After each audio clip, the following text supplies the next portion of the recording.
एक और खास मेहमान उत्तर प्रदेश में मंत्री भी हैं, एनडीए के अहम हिस्सा हैं और खुद पिछड़ी जाति से आते हैं, जिनके बारे में लगातार ये चर्चा हो रही है। डॉक्टर संजय निषाद अब मेरे साथ जुड़ चुके हैं। डॉक्टर संजय निषाद, आप मुस्कुरा रहे हैं, आप भी दबाव बना रहे थे, बीजेपी सुन नहीं रही थी, अब ये यकायक सुन ली, थोड़ा ताज्जुब हुआ।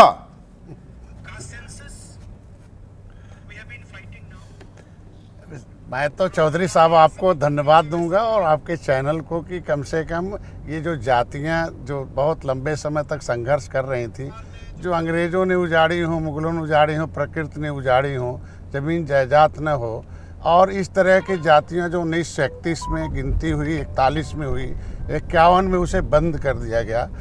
इन लोगों से तो अच्छे अंग्रेज थे, गिनती तो करा रहे थे, नियत भले जो भी हो, लेकिन आज के दिन में मोदी है तो मुमकिन है वो आज साबित। अच्छा, तो मुमकिन तो है, पर ये टाइमलाइन पूछ रहे हैं राहुल गांधी, कब कराएंगे?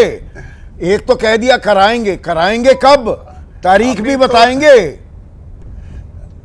अब अरे ऐसे ही ये कहते थे ना कि राम मंदिर बनाएंगे लेकिन तारीख नहीं बताएंगे। तो दो दशक तो 20 साल तो तारीख नहीं बताई, 20 साल तारीख नहीं बताई, कहीं 20 साल तो नहीं लगा देंगे ना? नहीं, तारीख जाति जनगणना तारीख भाई मैं चाहता हूँ जिस तरीके से आपने देखा होगा कि महिलाओं का रिजर्वेशन, उसका तारीख बता दिया गया, इस समय लागू होगा। कब होगा? नहीं ना ना ना ना, कब हुआ?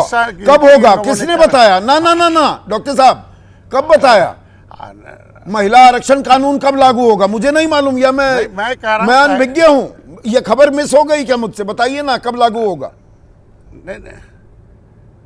नहीं, जो चल रहा था कि अगले 27 के बाद उसको लागू किया जाएगा। हाँ, लागू किया जाएगा, कब किया जाएगा, परिसीमन होगा, अलग अलग चीजें हैं ना, इसीलिए तो पूछ रहा हूँ टाइमलाइन। पहला आज के दिन में जो मैं कह रहा हूं कि आज तो जो उसके लिए मैं जेल गया, जिसके लिए मैं सड़क पर आया, जिन मछुआरों ने देश को आज़ाद कराया, फर्जी मुकदमे लगाए, जो उसको लोग सपा बसपा कांग्रेस के लोग हमारा विरोध करते थे, कुछ नहीं करते थे, कम से कम आज के दिन में ये जातियों के लिए कितनी बड़ी बात है कि जो आज उजड़ी हुई जातियां 193 उत्तर प्रदेश, तो अब गिनती हो जाएगी निषाद साहब, अब गिनती हो जाएगी, तो जिसकी जितनी भागीदारी, जो राहुल गांधी या अखिलेश यादव कह रहे हैं, उसकी उतनी हिस्सेदारी भी होनी चाहिए।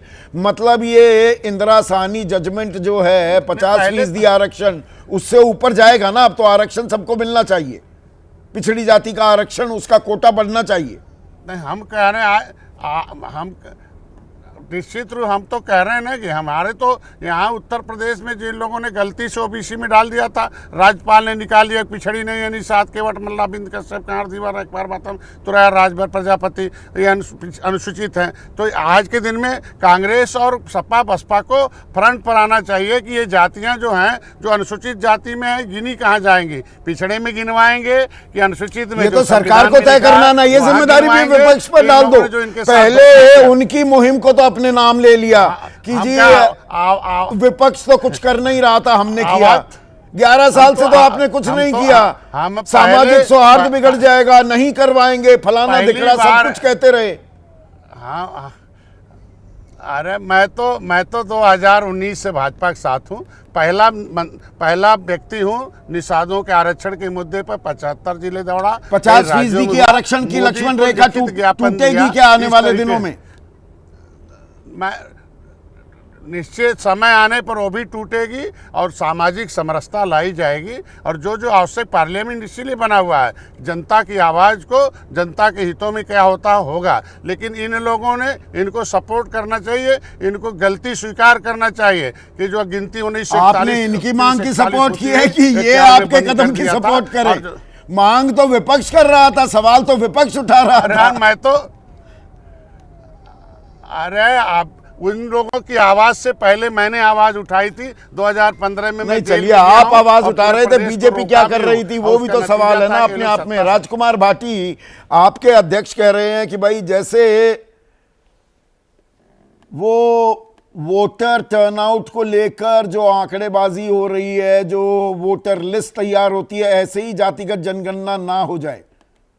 अभी से सवाल उठाने लगे, आपकी मांग को पूरा किया या आपका अब खिसियानी बिल्ली खंबा नोचे वाला हाल हो गया?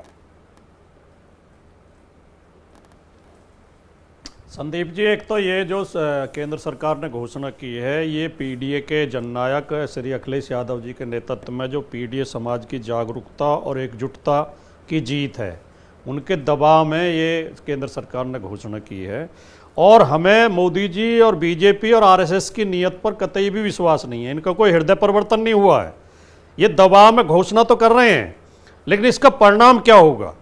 देखिए, ये जाति जनगणना जो होगी, इससे तो खाली एक पेशेंट की एक लैब रिपोर्ट आएगी कि ब्लड में कितना हीमोग्लोबिन है, कितनी डब्ल्यूबीसी हैं, कितनी आरबीसी हैं, कितनी शुगर है। उन असली चीज़ तो उनका इलाज है नहीं। 50 साल पहले बिहार के लेनिन कहे जाने वाले बाबू जगदेव प्रसाद जी ने नारा दिया था कि 100 में 90 शोषित है, शोषित ने ललकारा है, धन धरती और राजपाट में 90 भाग हमारा है। सवाल यह है कि इस रिपोर्ट से ये तो पता चल जाएगा कि हम 90 हैं, लेकिन वो 90 भाग हमारा मिलेगा कि नहीं मिलेगा?